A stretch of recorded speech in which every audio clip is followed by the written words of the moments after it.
Hola a todos. En primer lugar, siento muchísimo los problemas técnicos que he tenido para poder realizar el directo con Aida. La entrevista que estaba pactada para este 30 de mayo a las 12. Lo siento muchísimo. La verdad que se me recalentó el móvil y fue fallos del directo, que es lo que suele pasar muchas veces. Pero bueno, yo no quería que hubiera pasado, pero pasó. Vale, a modo de intentar suplir este fallo, pues me gustaría poder responder a las preguntas que estaban pactadas para la entrevista, como es, en primer lugar, ¿por qué la educación ambiental es una educación para la vida? Y siguiente tenemos cómo introducir la educación ambiental en las aulas y en los hogares. ¿Por qué la educación ambiental es una educación para la vida? Es una respuesta bastante ambivalente, ya que no es solo para la vida del ser humano que se está formando, sino es también para la vida del ambiente en el que este ser humano se encuentra. Una de las definiciones más importantes de la educación ambiental que pude compartir un poquito con las personas asistentes a este rocambolesca entrevista en directo es: la educación ambiental es un proceso permanente en el cual los individuos y las comunidades adquieren conciencia de su medio y aprenden valores, conocimientos, las destrezas y las experiencias, también la determinación que les capacite para actuar individual y colectivamente en la resolución de problemas ambientales presentes y futuros. Esta definición se dio en el Congreso Internacional de Educación y Formación sobre el Medio Ambiente en Moscú en 1987, hace más de 30 años, y a pesar de este tiempo, de 3 décadas, sigue teniendo una vigencia total y absoluta. Y esto no hace más que reseñar que la educación ambiental debe tener una presencia total y absoluta dentro de las aulas y dentro de los hogares. ¿Por qué se debe esto? Porque también nos estamos enfrentando a una situación de emergencia climática decretada por el gobierno en el 2019, también a raíz de la COP y también de los movimientos sociales como por ejemplo Fridays for the Future, que es un movimiento estudiantil muy importante a tener en cuenta de cara a cómo tenemos que abordar esta educación ambiental, sobre todo después de esta cuarentena del post-COVID, como se tiende a decir. También es muy importante reseñar que hay teorías que dicen que este COVID-19 que tanto nos ha azotado proviene de la degradación medioambiental, de la pérdida de hábitats de ciertos animales que eran los que tenían este reservorio del virus, y por ello debe de tener una especial atención la educación ambiental de cara al futuro para prevenir esta clase de situaciones que tanto nos han hecho, en el peor de los casos, sufrir y perder a familiares, ¿no? También decir que la educación ambiental debe generarse desde el afecto y desde el cariño. Y como bien estaba comentando en la entrevista fallida con Aida, es que la educación ambiental debe surgir desde el amor, desde el afecto, desde el cariño, desde la satisfacción y desde la presencia, el estar presentes. No se puede generar una educación ambiental si no hay presencia de un ambiente adecuado que propicie ese amor. Es decir, no podemos amar lo que no conocemos. Esto es algo que nos decía ya Francisco Mora dentro de lo que es la neurociencia. Si tú no conoces el medio ambiente, no vas a tener intención ninguna en poder protegerlo y conservarlo. Y por ende no vas a tener igual esa perspectiva más global y más general de lo que es esta salud colectiva que debe de tener la Tierra, esta salud medioambiental, ¿no? Pues precisamente para poder hacer de esta educación ambiental una educación sobre todo presencial, tenemos que replantearnos qué clase de aulas y qué clase de hogares tenemos para potenciar esa educación ambiental. Uno de los elementos más básicos que podemos introducir son las plantas o incluso elementos naturales que puedan hacer decorar lo que son los entornos en los cuales convivimos, como pueden ser, por ejemplo, en las aulas, pueden ponerse en espacios en donde sean fácilmente visibles, como puede ser, por ejemplo, donde esté la biblioteca o al lado de una ventana para que le dé la luz. Tener plantas autóctonas o incluso plantas que tengan floración. Si vemos que en este caso también hay alumnos que tengan alergias, hay que tenerlos muy en cuenta para que no tengan un deterioro de su salud, evidentemente. Pero eso puede facilitar la llegada de animales como pueden ser insectos polinizadores que están siendo azotados en este panorama de emergencia climática y que la verdad que necesitan apoyo y puede ser muy importante tener plantas que sean autóctonas y que tengan flor. También, por ejemplo, poder hacer diferentes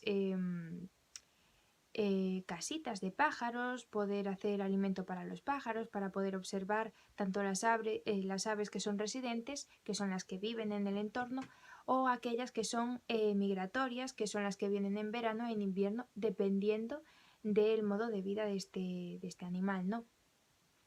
Eso es interesante tenerlo en cuenta para poder hacer que llegue la vida a nuestras casas o a nuestros aulas. Pero también es muy interesante tener en cuenta elementos que tengan materiales naturales, como pueden ser, por ejemplo, la madera, las piedras, o incluso materiales que son naturales pero que están un poquito transformados, como puede ser, por ejemplo, el lino, también la lana, o incluso utilizar también sobre todo para tener y que los alumnos tengan esa presencia de esos materiales naturales. Si se puede conseguir papiro o alguna clase de hojas secas, pueden ser muy interesantes para poder explorar esa naturaleza que sigue latente en esos materiales, ¿no? El esparto también puede ser interesante. El mimbre también está muy bien y hacer actividades con mimbre puede ser muy interesante para poder hablar de la tradición, de la vinculación con la naturaleza cuando no teníamos acceso a elementos como pueden ser el plástico o así. También se pueden hacer una serie de manualidades que puedan estar contextualizadas en días importantes del año, como pueden ser los mayos o pueden ser también el magosto. Por ejemplo, tengo aquí un ejemplo de una manualidad hecha con las hojas de maíz y se hacen muñequitos y esto los puedes poner de forma decorativa en las aulas. Como podéis ver, el material es biodegradable, con lo cual no son eternas estas muñequitas, pero sí pueden formar parte del periodo educativo, del curso escolar con cierta persistencia y las podemos colocar en zonas visibles para que los alumnos las puedan tener de referencia o que se las puedan llevar a sus hogares. También me parece muy interesante la diversidad de recursos. Bien es cierto que nada puede sustituir una experiencia directa con lo que es los entornos naturales, pero sí se pueden fomentar muchísimas acciones proambientales para tener una mejor vinculación con la naturaleza. Es decir, si hubiera una pirámide de elementos que son de más importante a menos importante o menos relevante dentro de la educación ambiental, primero serían las experiencias directas con la naturaleza. Y ya no solo de un carácter lúdico, sino también incluso actividades que tengan un impacto positivo, como puede ser el voluntariado. Esas actividades como pueden ser, por ejemplo, la recogida de residuos, el cuidado de animales que están en protectoras. Son voluntariados que a los niños les pueden ser muy interesantes para sentir que sus acciones tienen impactos positivos en el medio. Desde la educación ambiental muchas veces se le suele decir a las generaciones futuras que son las que tienen el peso de la resolución de estos problemas ambientales y ello también les puede cargar de sentimientos negativos como de rechazo o de tener como una especie de carga exagerada de algo que ellos ni siquiera son conscientes del todo. Entonces, procurar acciones que sean favorables para que tengan sentimientos positivos en relación con lo que son los entornos naturales, eso es algo fantástico, y si se hace de una forma colectiva, eso también está cubriendo lo que decía al principio con la definición de educación ambiental, esa parte de colectividad, de trabajo en equipo, de crear, perdón, de crear una comunidad. Eso es sin duda algo esencial, ¿no? También otros aspectos a tener en cuenta que ya van en esa pirámide que citaba antes, ya van más escalonados, son otra clase de experiencias, como por ejemplo tener la celebración de días en concreto, como pueden ser por ejemplo el Día de la Tierra, el Día del Medio Ambiente, que va a ser ahora el 5 de junio, el Día de los Humedales, hacer algo especial para esos días, algo que nos recuerde la importancia de esos elementos que son especiales, como pueden ser por ejemplo, con el tema de los humedales, son en entornos naturales que están en decadencia, a causa de también el aumento del nivel del mar, que saliniza muchos humedales que eran de aguas dulces, o incluso la propia desertización de lo que son esos humedales, ¿no? Poder recordar a los niños la importancia de los humedales y de la biodiversidad que estos guardan en ese día especial puede ser algo que refuerce mucho la lucha por preservar el medio ambiente. Otro aspecto también muy interesante relacionado con los calendarios, pues son los calendarios estacionales, ¿no? Que son calendarios en los que incluimos elementos propios de las estaciones, es decir, en otoño sabemos que se dan cierta clase de productos, como pueden ser las calabazas, las castañas, o incluso también se da con más predominancia las manzanas, aunque se den el resto del año. También hay ciertas constelaciones que solo se dan en otoño, hay ciertas aves que migran en otoño, hay ciertas aves que vuelven en otoño, hay insectos que dejamos de ver en otoño, y esa clase de calendarios que vamos haciendo entre todos de forma colectiva, observando la naturaleza, es algo que puede fomentar otra vez la colectividad, el sentido del paso del tiempo, el sentido de los ciclos, que son muy importantes dentro de la vinculación con la naturaleza, porque la naturaleza no es algo lineal, es algo cíclico. Y eso también tiene que ver en cuenta con otros aspectos que vamos a seguir con esta pirámide que acabo de intentar ilustrar de alguna forma. Y son prácticas como por ejemplo el reciclaje, la gestión de residuos, el uso de energía de forma más eficiente, la movilidad dentro de las ciudades, la gestión del agua. Esa clase de actividades que no son algo directo con la naturaleza, pero sí que favorece su cuidado, tienen que ser de forma colectiva. Esto, por ejemplo, en educación infantil se tiene que enseñar, el mayor peso lo tienen los adultos, ¿no? En base a las prácticas que ejercen ellos, para que los alumnos más jovencitos las vean reflejadas, y a partir de ahí ellos ya aprenden a adquirir esos hábitos. Pero alumnos que son más mayores y que igual no están familiarizados tanto con esta clase de hábitos, se pueden inducir de alguna forma para que ellos mismos sean críticos y las puedan aplicar, como por ejemplo hacer auditorías ambientales tanto en el hogar como en los centros educativos o en concreto en las aulas. Sería interesantísimo poder hacer que los niños estudien el uso de la energía que tienen en su propio aula. También determinar las normas de gestión de energía, de gestión del agua, de gestión de los materiales, del papel, de las ceras de colores, que ellos sean conscientes de la cantidad de materiales que utilizan, porque esos materiales no vienen de la nada, tienen un origen y tienen también un fin, y esperamos que ese fin sea el de ser reciclados, ¿no? En este aspecto también resalta lo que son las 4 R's, ¿no? Que son el reutilizar, recuperar, reusar y después reciclar, ¿no? Reciclar es lo último a lo que aspiramos con con ese proceso de uso de materiales, porque es una forma de recuperar ciertos materiales, pero sí que hay una inversión de energía que queremos ahorrarnos, ¿no?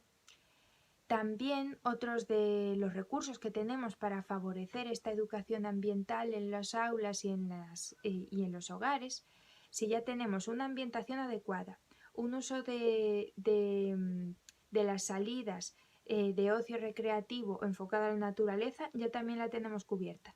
También la gestión del hogar por medio de auditorías, etcétera. El conocimiento del medio a partir de los calendarios, pues ahora también tenemos que ofrecer a los niños parte de lo que es la fantasía, ¿no? Esa creatividad que nos ofrece también muchos recursos que son como, por ejemplo, los cuentos, también tenemos diferentes documentales, películas de carácter medioambiental que favorecen esa explosión de creatividad que tienen los niños para recrearse en esas historias que nos intentan acercar más a la naturaleza. Sin duda, bueno, yo aquí no tengo tanto cuentos, pero tengo, por ejemplo, un libro que habla sobre la vida en el campo y que lo que hace es mostrarnos diferentes elementos que podemos realizar por medio de ilustraciones muy interesantes. Aquí conocemos a las gallinas, los huevos, aquí tenemos diferentes especies de cerditos que son propios del campo. Aquí nos enseñan diferentes recetas. Esta clase de libros son muy interesantes para poder, lo que decía antes, recrearnos, ¿no?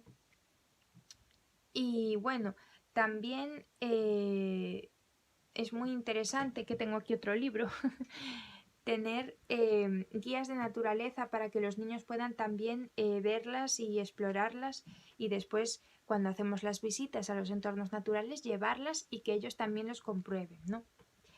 Pero es muy interesante contar con estos recursos para poder compartirlos en comunidad, como decíamos antes, ya que la sensibilización con la naturaleza nos ayuda a generar una serie de sensaciones y sentimientos que queremos compartir con los demás también, ¿no? También otros aspectos que son muy interesantes es contar con herramientas como pueden ser vídeos, audios, que nos emulen a entornos naturales y no podemos estar allí, evidentemente. Y también vídeos explicativos que nos puedan aportar nuevos conocimientos con respecto a lo que es el medio ambiente. Desde la educación ambiental es muy importante tener una ambivalencia, ¿no? Tenemos que ser educadores, pero a la vez tenemos que tener ciertos conocimientos de carácter científico con respecto al medio, porque sí que es cierto que muchas veces queremos estar en relación con la naturaleza, pero no somos conscientes del impacto que estamos generando en los entornos o la clase de acciones que estamos haciendo perjudiciales para estos entornos, o para nosotros mismos mismamente si estamos cogiendo elementos como pueden ser plantas venenosas o frutos que puedan ser tóxicos. Por ello, es muy importante también, si asistimos a entornos naturales, poder ir con diferentes profesionales, como pueden ser clubs de rutas por el monte o, por ejemplo, también diferentes asociaciones que se dedican a este fin, ¿no? Y bueno, también quería citar un libro que me parece muy importante de cara sobre todo a las que son educadoras y a los educadores, que es El sentido del asombro. Para mí este libro es la base de lo que tenemos que sentir todos cuando estamos en este proceso de crear hábitos que sean transversales en el currículum y en nuestra vida en general, de esta vinculación con la naturaleza. El sentido del asombro es un libro escrito por Rachel Carson, que es una de las mamás de la ecología moderna y del ecologismo también, del movimiento ecologista. Y esta autora lo que nos muestra es una descripción de cómo ella introduce a su sobrino a conocer los entornos naturales. y ya no solo la belleza de sus palabras, ¿no? Sino que es capaz de retratar muy bien esos sentimientos y esas sensaciones que yo creo que todos nos podríamos sentir reflejados si lo leyésemos, ¿no?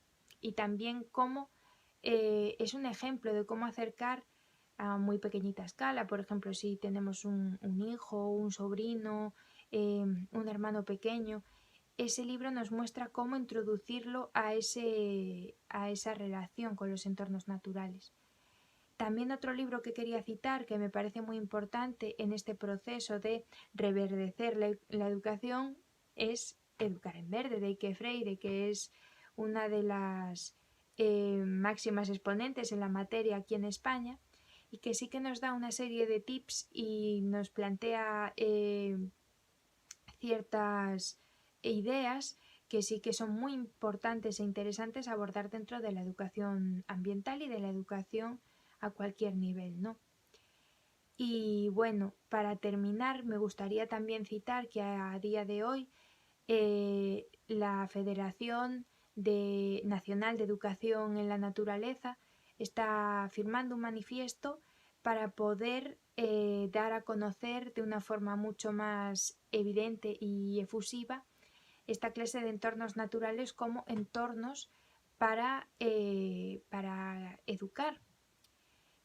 Bueno, en algún vídeo anterior de mi perfil de Instagram, perdón, ya citaba a Malaguzzi, que es uno de los fundadores de Reggio Emilia, que hablaba de que el ambiente es el tercer educador. Si ponemos énfasis en entornos naturales que sean ambientes educativos o reverdecer nuestras propias aulas o nuestros hogares, eso va a ser algo que va a formar parte esencial de las prácticas educativas que vayamos a tener, porque la interacción con el ambiente nos forma como personas también. Y bueno, no quería terminar este vídeo sin poder leer un poema que me parece que consolida muy bien esta idea del asombro que buscamos de cara a la naturaleza, de esa mirada incluso de filósofos, ¿no? Que se cuestionan la realidad en la que viven y quieren aprenderla en su completo, eh, quieren comprenderla lo mejor posible, ¿no? De hecho, los filósofos presocráticos, muchos se les llamaba los filósofos de la naturaleza porque ellos la veían y se preguntaban cuáles eran sus dinámicas. Creo que esa clase de preguntas y reflexiones deben ser parte esencial de la práctica educativa en este aspecto de la educación ambiental. Tenemos que preguntarnos con amor al entorno en el que vivimos qué es lo que sucede, cómo podemos interactuar con él, cómo podemos convivir con él de la mejor forma. Eso es un elemento esencial. Y ahora voy a leer lo que es el poema. Este poema está escrito por Lord Byron y dice así: hay un placer en los bosques sin sendero, hay un éxtasis en la orilla solitaria, hay compañía allí donde nadie se hace presente. Y junto al mar profundo hay música en su rugido. No amo menos al hombre, sino más a la naturaleza. A partir de nuestros encuentros, a los que asisto sigiloso, a partir de todo lo que pudo ser y pude haber sido antes. Hoy puedo fundirme con el universo y sentir lo que no puedo expresar, aunque me sea imposible ocultar.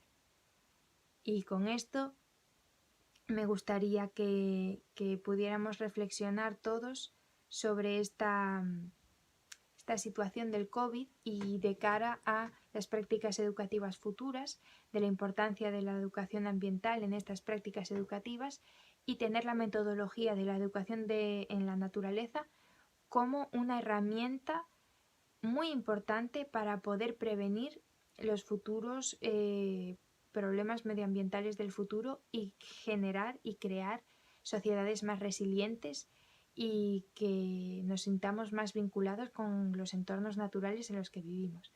Espero que os haya parecido interesante esta pequeña entrevista charla y que si tenéis cualquier duda podéis acudir a mi perfil, contactar conmigo por el correo electrónico y que seguimos en contacto en redes sociales. Vale, un besiño muy grande, muchas gracias por la paciencia y espero que sea de interés. ¡Chao!